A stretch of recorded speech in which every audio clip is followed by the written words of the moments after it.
Assalamualaikum warahmatullahi wabarakatuh. Perkenalkan, nama saya Niswatun Nafis. Saya sekarang akan menjelaskan tentang capaian elemen fase B. Pada capaian elemen fase B terdiri tentang Pancasila.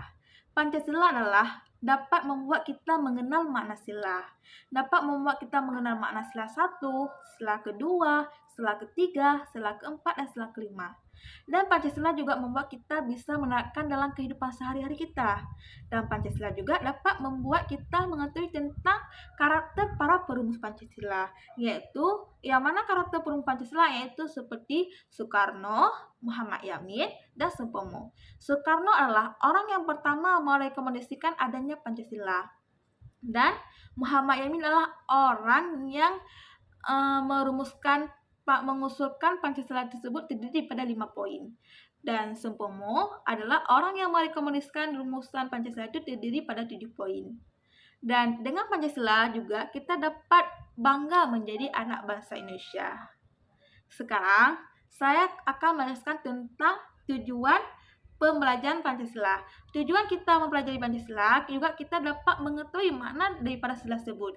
Kita dapat mengetahui apa makna sila 1, yang mana pada makna sila tersebut satu dapat kita ketahui di situ tentang mengakui dan meyakinkan adanya Tuhan Yang Maha Esa.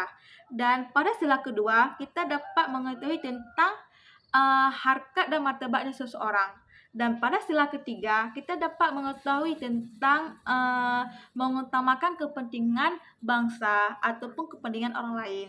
Dan pada sila keempat kita dapat mengetahui makna sila tersebut tentang pemerintahan yang dijalankan oleh rakyat dan untuk rakyat dan demi rakyat. Itu makna pada sila keempat. Dan pada sila kelima kita dapat mengetahui tentang terciptanya keadilan dan kemakmuran bagi kita. Nah, sekarang saya akan menjelaskan tentang tujuan pembelajaran Pancasila lagi, yaitu tentang penerapannya. Penerapan Pancasila pada makna 1 yaitu di situ menganjurkan kita, menerapkan kita tentang beribadah kepada Allah melalui itu pada kepercayaan kita masing-masing. Dan pada makna sila kedua yaitu tentang menolong sesama manusia ataupun satu sama lain. Dan pada makna sila ketiga yaitu tentang rela kita berkorban kepada orang lain ataupun kepada bangsa kita daripada keuntungan kita sendiri. Dan pada penerapan yang keempat yaitu tentang mengikuti pemilihan umum. Itulah penerapan pada sila keempat.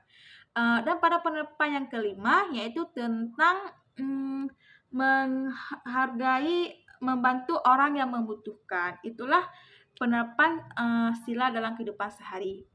Dan saya juga akan menjelaskan tentang contoh Pancasila dalam kehidupan sehari-hari. Contohnya yaitu kita beribadah, menghargai orang lain, dan menolong satu sama lain. Dan saya juga akan menjelaskan tentang tujuan pembelajaran tentang sejarah Pancasila. Pancasila ini dia mempunyai sejarahnya, baik itu secara simbol ataupun lambangnya. Yaitu sekarang saya akan menunjukkan simbol Pancasila. Inilah pada foto inilah simbol lambang Pancasila. Dan ini adalah pada sekarang saya akan menunjukkan tentang gambar sejarah Pancasila. Pada Pancasila, simbol lambang Pancasila dibuat oleh lambang Pancasila yang menciptakannya oleh Sultan Hamid. Yang mana pada lambang 1, lambang pertama, ada lambang kedua, ada lambang ketiga, ada lambang keempat. Pada lambang 1 itu Sultan Hamid membuat lambang tersebut dia terinspirasi dari Dewa Wisnu. Misal, dan pada lambang kedua, setelah membuat lambang pertama, Sultan Hamid dapat masukan dari Soekarno dan Muhammad Hatta, yang mana di situ Soekarno dan Muhammad Hatta memberi masukan untuk pada perisainya itu ditambah helai kain. Dan di situ juga Sultan Hamid dapat masukan lagi, yang mana masukan tersebut yaitu menghilangkan tangan Garuda dan memodifkan bentuk kepala Garuda. Dan desain terakhir yaitu disempurnakan oleh pelukis istana dengan mengubah arah kaki, dan menambahkan jambul. Itulah sejarah lambangnya Pancasila. Jadi, alur tujuan kita belajar tentang Pancasila, kita dapat memahami dan menjelaskan apa makna-makna saja daripada Pancasila. Dan kita juga dapat menciptakan ataupun mencontohkan bagaimana penerapan Pancasila dalam kehidupan sehari-hari kita. Dan kita juga dapat merangkum bagaimana ataupun menyimpulkan bagaimana pengalaman sejarah adanya simbol Pancasila. Jadi, sekarang saya akan menjelaskan tentang elemen Undang-Undang Negara Kesatuan Republik Indonesia tahun 1945. Pada elemen tersebut, kita dapat mengidentifikasikan ataupun mengenal bagaimana cara menerapkan aturan dalam di sekolah maupun di tempat tinggal kita sehari-hari. Dan dapat juga kita membedakan ataupun melaksanakan hak di mana hak kita ataupun kewajiban kita bagi siswa ataupun masyarakat. Jadi, tujuan kita belajar tentang Undang-Undang Negara Republik Indonesia yaitu pertama, kita dapat mengenal ataupun menerapkan aturan yang sudah kita ketahui itu dalam kehidupan sehari-hari kita, baik itu di lingkungan sekolah maupun lingkungan masyarakat. Dan kedua, kita dapat mengenal bagaimana cara kita mengerjakan hak kita ataupun kewajiban kita dalam kehidupan sehari-hari. Jadi, di sinilah contoh inilah gambar contoh tentang kita menerapkan ataupun mematuhi aturan kita, mematuhinya. Seperti contoh gambar pertama ini tentang lalu lintas. Itulah aturan kita. Dengan kita mengetahui tentang undang-undang, kita mengetahui aturan kita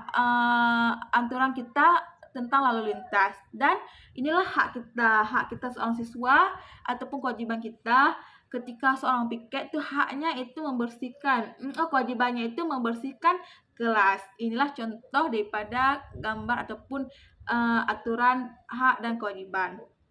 Dan alur tujuan belajar tentang Undang-Undang NKRI yaitu kita dapat mengerjakan penerapan tentang aturan itu dengan baik di lingkungan sekolah maupun di luar sekolah. Kita dapat mengetahuinya, bisa menerapkan dalam kehidupan sehari-hari kita.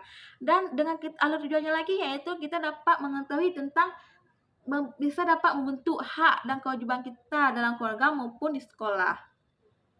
Sekarang saya akan menjelaskan tentang Bhinneka Tunggal Ika. Pada Bhinneka Tunggal Ika, kita dapat dalam Bhinneka Tunggal Ika ini kita dapat mengetahui tentang bagaimana kita dapat menanamkan sikap toleransi kita satu sama lain. Kita dapat menyikapkan sikap toleransi kita satu sama lain ataupun menghargai satu sama lain. Dan sekarang saya akan menjelaskan tentang tujuan kita belajar tentang Bhinneka Tunggal Ika.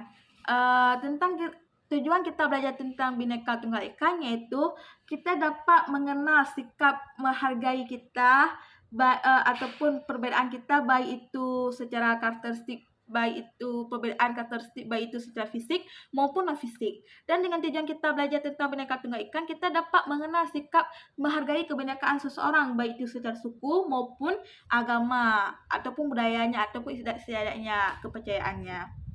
Dan pada gambar inilah contoh daripada kebinekaan Tunggal Ika, yaitu bersatu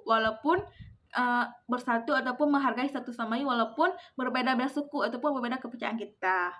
Dan alur tujuan kita belajar tentang Bhinneka Tunggal Ika yaitu kita bisa membandingkan, menghargai perbedaan karakteristik seseorang itu, baik itu secara fisik maupun non fisik seseorang. Dan kita juga dapat menjelaskan bagaimana perbedaan kita dengan mereka, baik itu secara suku ataupun kepercayaan kita ataupun adat istiadat kita dalam mereka ataupun perbedaan mereka satu sama lain. Sekarang saya akan menjelaskan tentang Negara Kesatuan Republik Indonesia. Dalam Negara Kesatuan Republik Indonesia, kita dapat mengetahui tentang lingkungan tempat tinggal kita. Dengan kita belajar tentang Negara Kesatuan Republik Indonesia, kita dapat mengenal lingkungan tempat tinggal kita, baik itu RT, RW, kepala desa, atau kelurahan ataupun kecamatan. Itulah sebagian daripada wilayah Negara Kesatuan Republik Indonesia. Dan dengan kita belajar Negara Kesatuan Republik Indonesia juga kita dapat mengetahui bagaimana kerjasama kita dengan satu sama lain ataupun sikap sosial kita dengan masyarakat ataupun lingkungan sekolah kita.